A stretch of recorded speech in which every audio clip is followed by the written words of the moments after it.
Здравствуйте! В эфире информационный выпуск Амши Юкшара. Я и мои коллеги расскажем вам о главных событиях дня. Сегодня в программе. В Москве состоялась встреча глав МИД России и Абхазии Сергея Лаврова и Сергея Шамба. По поручению президента идут работы по укладке нового дорожного полотна. Сметная стоимость проекта – 10 миллионов рублей. Достойно исполнять служебный долг поклялись первокурсники Высшей школы милиции МВД.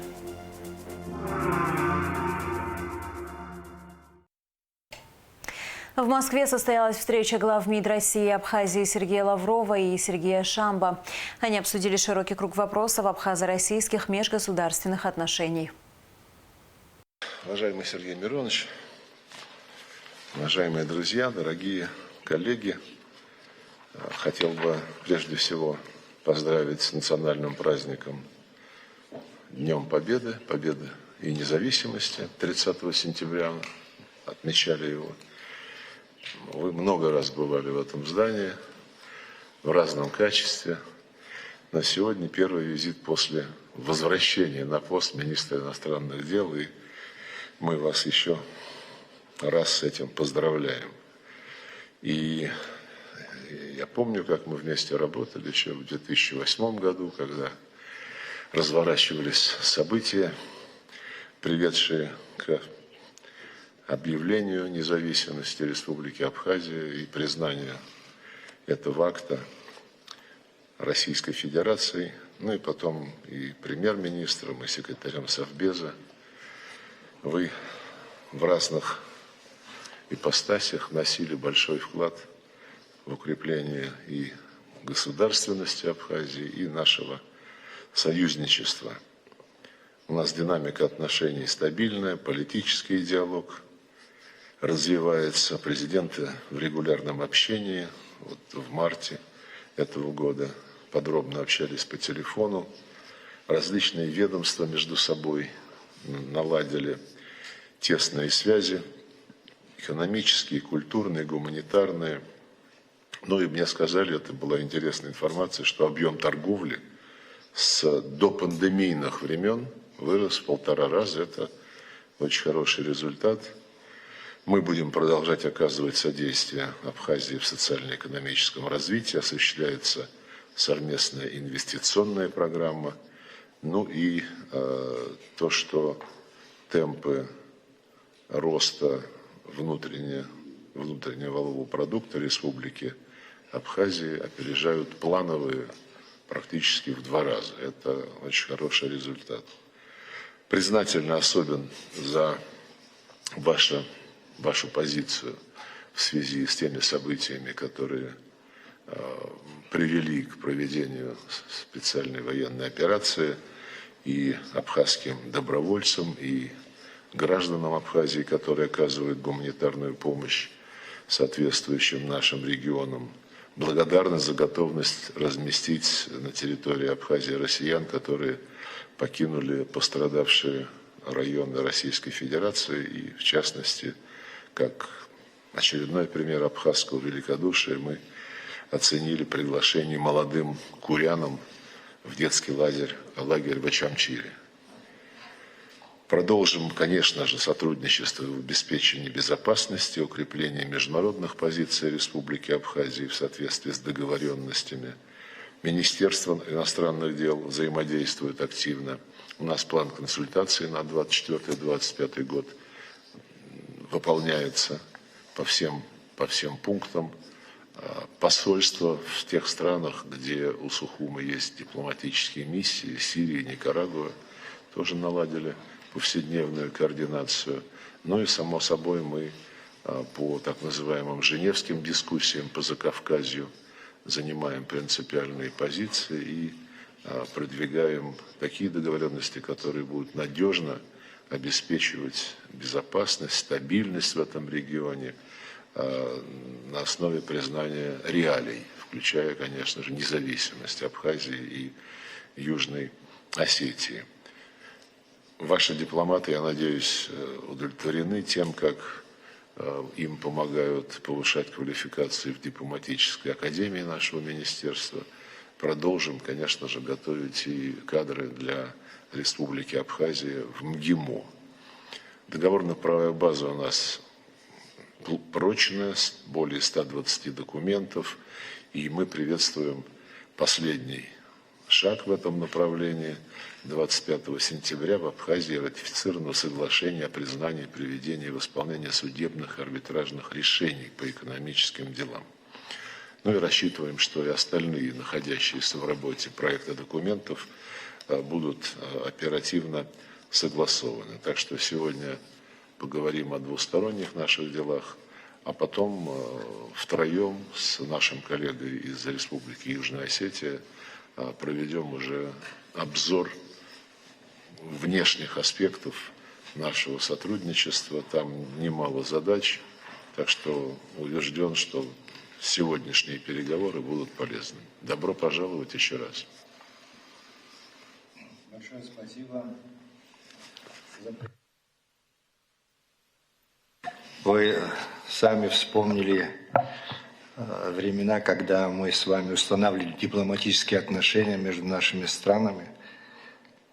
И потом после этого мы меморандум подписали о сотрудничестве между нашими ведомствами. Этот период, конечно, был судьбоносным для нашего народа, потому что исполнилась мечта многих поколений нашего народа за независимость и признание великой державы российской, члена Совета Безопасности ООН, ядерной державы, самой большой страной в мире, для нас открывает, конечно, огромные возможности.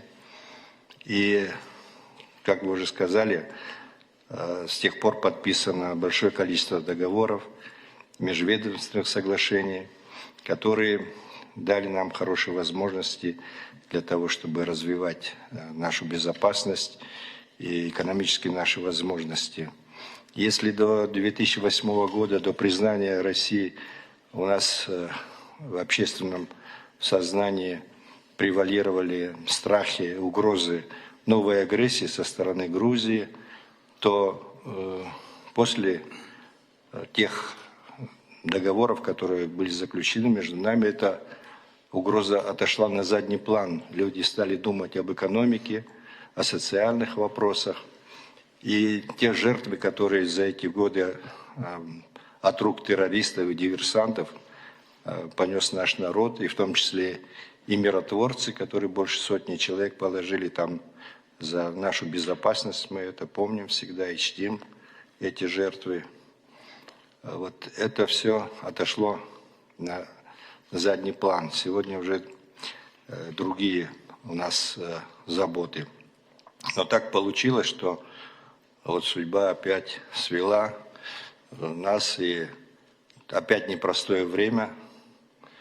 И наш регион, Абхазия, в таком месте расположено, что события, которые происходят сегодня в мире, а это грандиозные события мирового масштаба, переустройство мировой системы происходит на наших глазах, и все это в непосредственной близости от нас находится. Черное море стало зоной конфликта, все чаще появляются там самолеты разведывательные американские, корабли заходят, мы это ощущаем. И Закавказье, которая такая стала точкой, тоже после того, как события между Азербайджаном и Карабахом произошли, и ожидание того, как поступит Грузия. Мы знаем, что давление со стороны всяких западных стран и Украины на Грузию, они, руководители Грузии открыто об этом говорят, их подталкивают к открытию второго фронта. События на Украине, в России, в зоне специальной военной операции, конечно, тоже в поле нашего зрения. И правильно вы сказали, у нас там небольшое количество, немалое количество наших ребят участвует, парней. И, к сожалению, большие потери тоже есть. Все говорит о том, что они участвуют непосредственно в боевых операциях. Но наш народ, Сергей Викторович, как вы знаете, всегда честно и добросовестно исполнял свой союзнический долг. То, что абхазы не склонны к каким-то маневрам политическим, это как раз результат того, что у нас сегодня осталось на нашей земле всего 100 тысяч человек. Мы добросовестно, наши предки исполняли долг во время Первой мировой войны, когда все абхазы, которые участвовали, вернулись с георгиевскими крестами, их называли крестоносцами тогда. Во время Второй мировой войны абхазы и осетины в процентном отношении в списке героев стоят на первом месте героев Советского Союза. И сейчас наши парни тоже добросовестно исполняют свои союзнические обязательства. Мы надеемся на то, что наше сотрудничество с вами даст возможности для того, чтобы мы правильно могли тоже ориентироваться в этом сложном мире, в этой сложной ситуации. У вас огромный опыт, и я бы хотел, конечно, вот таком взаимном сотрудничестве с вами выбирать правильный тоже путь, учитывая ваши такие большие возможности и опыт. Мы открыты такому диалогу, такому сотрудничеству. Одно можете быть уверены в одном, что мы честно и добросовестно выполняем и будем выполнять наши союзнические отношения. У нас подписано в плане гармонизации нашего законодательства 45 различных договоров, проектов. Из них 27 мы уже реализовали, мы и остальные тоже. У нас, конечно, ситуация внутриполитическая тоже непростая. У нас есть борьба мнений, но в конечном итоге мы все исходим из интересов нашего государства, поэтому все обязательства мы будем выполнять. В связи с тем, что в последнее время в СМИ и социальных сетях тиражируется тема кризиса, якобы возникшего в взаимоотношениях между Россией и Абхазией, Союз интеллигенции Абхазии выступил с обращением к руководству России. У Абхазии нет альтернативы дружбе с Россией. В лице нашего народа Россия имеет надежного и верного союзника на Кавказе. Уверены, что союзнические отношения будут только крепнуть и развиваться на благо Абхазии и России, говорится в обращении. Наши страны и народы тесно и плодотворно сотрудничают в сфере обороны и безопасности, политики, экономики, культуры. Мы союзники и друзья, и это неоспоримый факт. Боевое сотрудничество между нашими странами проявляется и в ходе специальной военной операции, в которой погибло 47 добровольцев из Абхазии, подчеркивается в документе. Конец бездорожью в поселке Ацхыда. По поручению президента идут работы по укладке нового дорожного полотна. Сметная стоимость проекта 10 миллионов рублей. На данный момент выполнено около 40% работ. Лаура Капши расскажет подробности. Вот уже с середины сентября в городе Тхуарчал ведутся масштабные работы по укладке нового дорожного полотна. Стоит отметить, что здесь ранее не было ни асфальта, ни бетона. Дорога была в ужасном состоянии. В непогоду дорогу смывало. Здесь все превращалось в месиво из грязи. Проехать невозможно, пройти тем более. Укладка нового дорожного полотна стала важным шагом в решении проблем доступа к домам для жителей поселка Ацхыда, улицы Нарчхеу. Нужно также отметить, что на ремонтируемом участке дороги проживает около 30 дворов. Работы инициированы депутатом Народного собрания Гирманом Качарава и проводятся они с целью улучшения условий жизни местных жителей. Не раз, не два жители этого поселка обращались тут.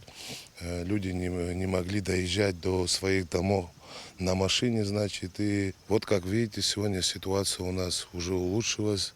Здесь бетон, жители довольны, машины ездят уже, могут доезжать до своих домов, значит. И мы очень сильно благодарны правительству, президенту Республики Абхазия, в парламенте в том числе, значит, то, что незамедлительно реагирует на все наши просьбы, которые мы каждый раз, как депутаты парламента, приходим с просьбами для наших округов, для наших жителей Ткварчальского района. Протяженность укладываемого бетонного полотна составляет 1400 метров. Сметная стоимость проекта – 10 миллионов рублей, из которых выделено 3 миллиона аванса. На данный момент выполнено около 40% работ. Несмотря на дождливую погоду, специалисты уверены в успешном завершении проекта в ближайшее время. Укладка бетонного полотна была выбрана не случайно, а из-за особенностей местности. Оползневая зона и мягкая почва делают использование асфальта нецелесообразным. Поэтому было принято решение использовать бетон, который значительно прочнее, отметил прораб Аляс Аршба. Сами понимаете, бетон намного крепче, чем асфальт. Вот производим работу. Это вообще одно село, но делится на две дороги. Здесь, так как сейчас мы недавно подсыпали, здесь чуть-чуть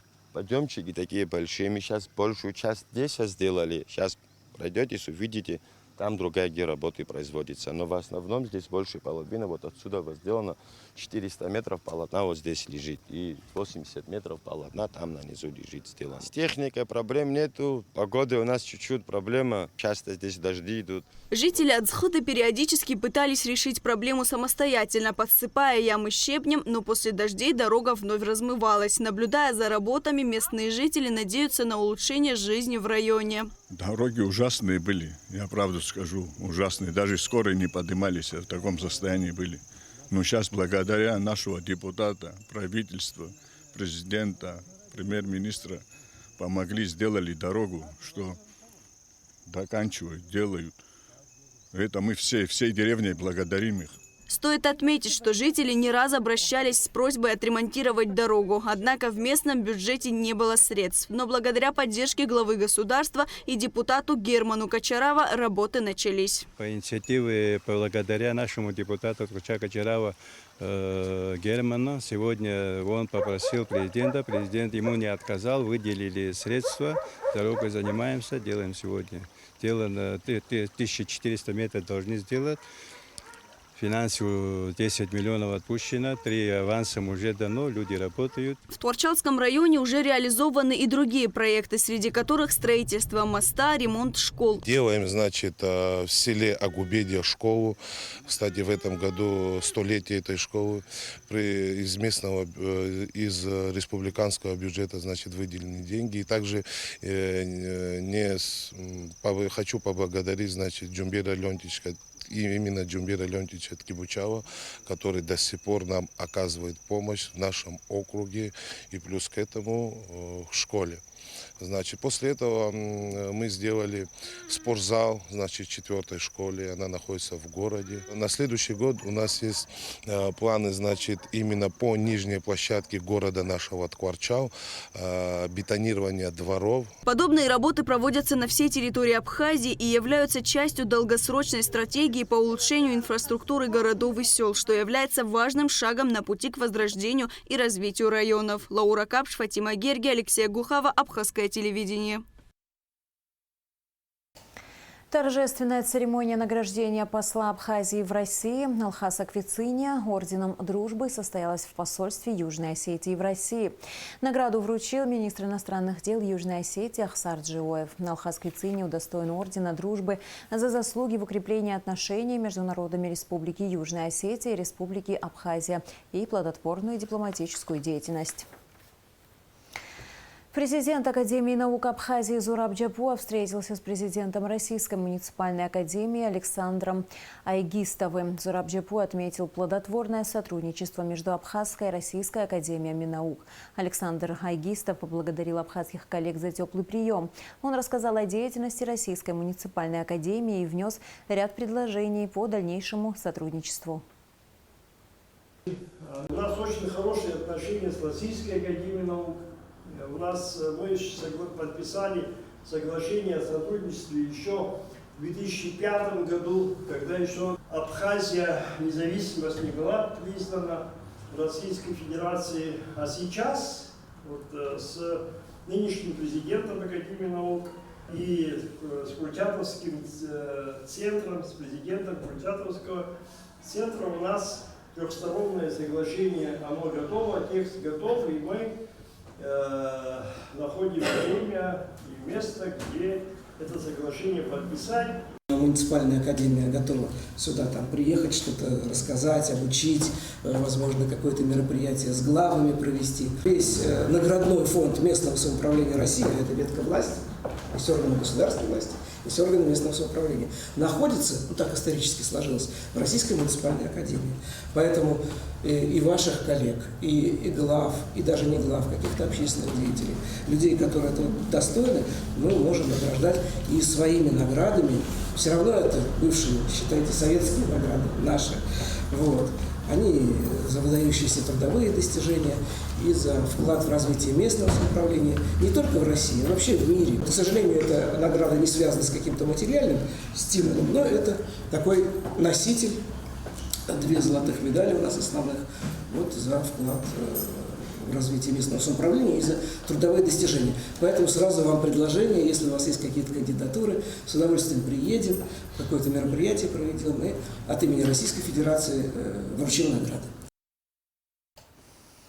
В МВД Абхазии прошла церемония приведения к присяге сотрудников органов внутренних дел Республики Абхазия. Быть верным в служении народу, родине и закону.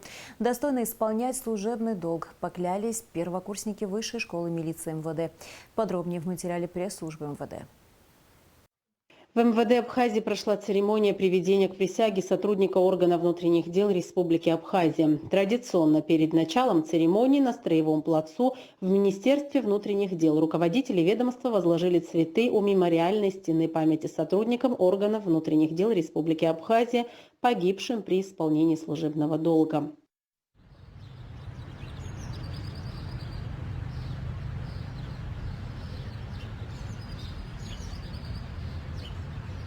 Быть верным в служении народу, родине и закону, достойно исполнять служебный долг, поклялись первокурсники Высшей школы милиции МВД Абхазии. В торжественном мероприятии принял участие министр внутренних дел генерал-майор милиции Роберт Кют, заместители министра, полковник милиции Беслан Чкадуа, полковник Тенгиз Нормания, старшие офицеры и наставники. В своем поздравительном слове глава МВД отметил важную роль учебного заведения в подготовке кадров для органов внутренних дел и других правоохранительных структур страны. Он также подчеркнул серьезность выбора, сделанного будущими офицерами.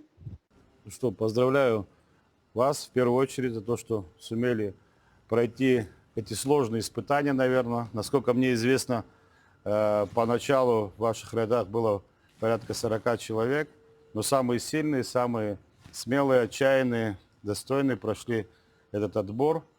Я вам желаю успехов, желаю хорошей учебы, легкой учебы. Понятно, что легко не будет, но тот путь, который вы выбрали, он сегодня очень важен. Охрана общественного порядка, обеспечение безопасности наших граждан всегда являлась и является основой нашей государственности. Так что вам желаю легко преодолеть тот путь, который вы выбрали. Еще раз поздравляю. Теперь курсанты стали полноценными сотрудниками органов внутренних дел. В преддверии профессионального праздника учителей, который отмечается 5 октября, в Сухуми прошла конференция педагогов образовательных учреждений столицы. Участники обсудили актуальную в наше время тему становления молодого педагога и развития школьного образования. Репортаж Ульяны Рожковой. Самым важным человеком в школе и живым примером для ученика является сам учитель. Меняется общество и требования, и педагог также должен меняться в сторону новых современных технологий. В последние годы все меньше и меньше молодых специалистов, выбирающих школу. Профессия учителя незаменима и всегда востребована. В преддверии их профессионального праздника в Сухуми прошла специальная конференция. Всем нам известно, что окончание университета, получение диплома не означает, что начинающий педагог уже является профессионалом. Ему предстоит сложный, продолжительный путь профессионального становления, первоначальной частью которого является период адаптации, вживания в саму профессию. По причине чего хочу выразить благодарность каждому молодому педагогу в том, что вы выбрали такой нелегкий, ответственный путь. Ведь именно от выбранной вами профессии зависит, насколько грамотной и духовно богатой будет наша молодежь и, как следствие, все общество в целом. Как и в любой профессии, учителя нуждаются в повышении квалификации, чтобы быть в курсе последних изменений в сфере образования, осваивать новые технологии и методы обучения, а также находить разные подходы к работе с детьми. Главная задача Республиканского центра – это повышение качества образования слушателей, усовершенствование их профессиональных навыков, предоставление актуальных знаний, создание широкой теоретической базы, знакомство курсантов с наиболее важными современными методами, средствами и организационными формами. Цель повышения квалификации заключается в том, чтобы подготовить каждого работника к новейшим тенденциям в области профессионального развития. В течение конференции учителями разных школ Сухума были зачитаны доклады на темы патриотизма, развития и воспитания личности и роли классного руководителя в современной школе. В завершении конференции учителям, которые много лет посвятили себя обучению ни одного поколения школьников, были вручены благодарственные письма. Ульяна Рожкова, Константин Паруло, Абхазское телевидение. В преддверии Дня вооруженных сил республики учащимся сухумских школ показали военную технику, базирующуюся в артиллерийской войсковой части в поселке Бахмаран. Мероприятие было организовано столичным управлением образования.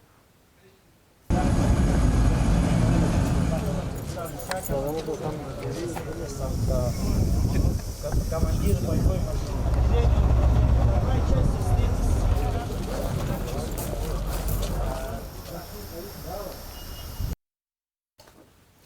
15 нетрезвых водителей задержаны сотрудниками ГАИ 3 октября в ходе специального рейда. А по факту покушения на открытое хищение чужого имущества в крупном размере, имевшем место в селе Алагадзе, к уголовной ответственности привлечены 3 жителей Гудаутского района. Далее оперативная съемка МВД. Сотрудники госавтоинспекции продолжают специальные рейдовые мероприятия по выявлению лиц без права управления автотранспортом, нетрезвых водителей, а также тех, кто скрывает свое состояние, отказываясь от медицинского освидетельствования на предмет опьянения. Пачуля Альберт Раминович, 1998 года рождения, житель Глорыбского района, управлял автомобилем в наркотическом опьянении без водительского удостоверения. Цвижба Мизан Валерьевич, 1986 года рождения, житель Чемчерского района, управлял автомобилем в алкогольном опьянении, ранее лишенный водительского удостоверения за аналогичное правонарушение. Хонзе Рустам Вячеславович, 1985 года рождения, житель города Сухум, управлял автомобилем в алкогольном опьянении без водительского удостоверения. Закарян Эдгар Акопович, 1996 года рождения, житель города Гагра, управлял автомобилем в алкогольном опьянении без водительского удостоверения. Ванаба Хаджарат Бесланович, 1995 года рождения, житель города Сухум, управлял автомобилем в алкогольном опьянении. Салакай Константин Константинович, 1978 года рождения, житель города Чемчира, управлял автомобилем в алкогольном опьянении. Отрба Станислав Русланович, 1984 года рождения, житель Гудаутского района, управлял автомобилем в алкогольном опьянении. Бармашава Алхас Ладикович, 1982 года рождения, житель Гудаутского района, управлял автомобилем в алкогольном опьянении. Задирин Виталий Сергеевич, 1990 года рождения, житель Ростовской области, управлял автомобилем в алкогольном опьянении. Тванба Абаграт Ингизович, 1987 года рождения, житель города Гудаута, управлял автомобилем в алкогольном опьянении. Вартиросян Артур Эдуардович, 1992 года рождения, житель города Сухум, управлял автомобилем в алкогольном опьянении. Сапаров Ширали Хайдабердинович, 1992 года рождения, житель города Сухум, управлял автомобилем в алкогольном опьянении. Тюлюмбаев Аманат Кайргильдиевич, 1991 года рождения, житель Омской области, управлял автомобилем в алкогольном опьянении. Вартагава Астамур Геннадьевич, 1992 года рождения, житель города Гудаута, управлял автомобилем в алкогольном опьянении. Сивдараглы Алиас Шотович, 1990 года рождения, житель города Ткорчал, управлял автомобилем в алкогольном опьянении. Лагинзе Рамаз Эдикович, 1985 года рождения, житель Гулрыбского района, отказался от медицинского освидетельствования на предмет потребления нарковеществ. Рейдовые мероприятия, направленные на выявление злостных нарушителей, проводятся каждый день по всем районам республики. По факту покушения на открытое хищение чужого имущества в крупном размере, совершенное группой лиц по предварительному сговору с незаконным проникновением в жилище, имевшее место в селе Лахадзе, к уголовной ответственности привлечены 3 жителей Гудаутского района. Дженя Лаша Мирабович, 1998 года рождения, проживающий в городе Гудаута; Мархоле Нарсо Алмасханович, 2003 года рождения, житель села Хипста; и Барцец Никита Олегович, 2005 года рождения, житель села Лыхным. Последние, действия из корыстных побуждений, подъехали на автомашине ВАЗ-2108 к гостевому домику, где временно проживали потерпевшие, откуда тайно похитили женскую сумку с личными вещами и денежными средствами. Имущество потерпевших сотрудники милиции изъяли при личном досмотре у гражданина Джейни. Злоумышленники были задержаны сотрудниками Пицунского отдела милиции, которые во время пешего патрулирования услышали крики о помощи и незамедлительно отреагировали. Джейни, Мархоли и Барцец содержатся под стражей. Уголовное дело расследует Следственное отдел УВД по Гагарскому району.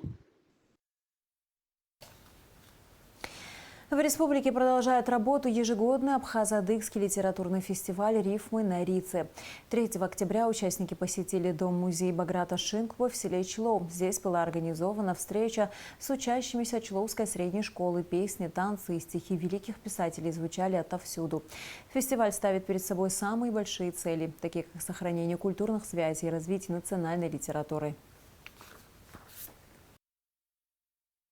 Нашему фестивалю уже 5 лет. У нас проходило мероприятие в Абхазском государственном университете. Утром мы уже едем на Рицу и оттуда по домам. А вот главный день мы посвящаем этому дому, где родился и вырос знаменитый наш поэт, писатель Баграт Шинкуба. Очень приятно, что здесь присутствует молодежь. И мы, когда ехали, говорили о том, неужели мы услышим произведение Баграта Шинкуба из уст молодых людей. 5 октября в Абхазском драматическом театре состоится финал международного конкурса красоты «Леди Мира-2024». Грандиозное событие в мире красоты. Зрителей ждет торжество грации и изящества. Участницы конкурса – это девушки и женщины в возрасте от 18 до 50 лет, которые представят великолепное шоу. Конкурсантки приедут сражаться за корону из России, стран ближнего и дальнего зарубежья. Средства, полученные от продажи билетов в финале конкурса, организаторы планируют перечислить в благотворительный фонд «Дом малютки». Билеты можно приобрести в офисах компании «Мобайл». Участницы уже приехали в Абхазию и готовятся к выступлению. У нас 2 категории. Это от 20 до 40 и 40-50. Соответственно, победительниц у нас будет 6. 1, 2, 3 место в каждой категории. И плюс у нас будет еще гран-при конкурса. Это абсолютная победительница. И мы не знаем, с какой она будет категории. Это может быть как из категории леди, так и из категории королев. То есть, в общем, у нас получается 7 победительниц. У девушек будет 3 выхода.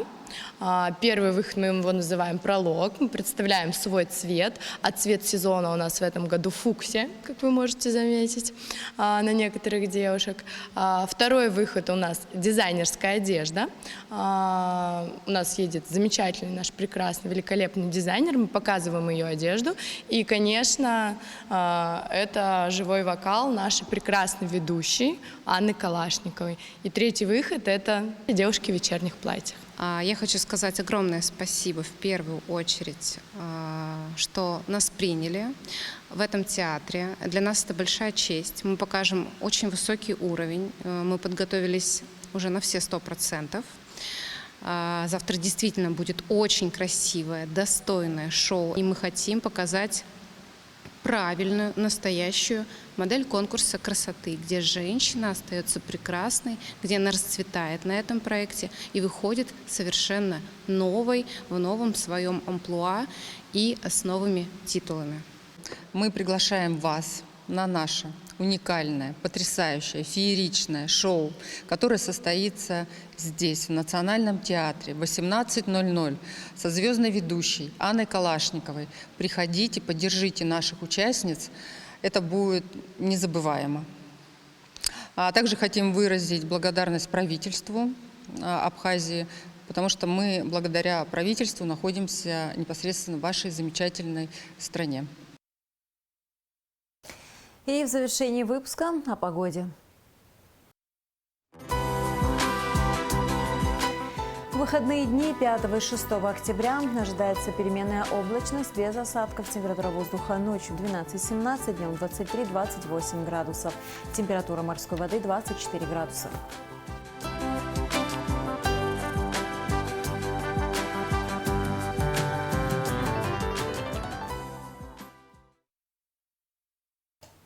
На этом наш выпуск завершен. До скорых встреч в эфире.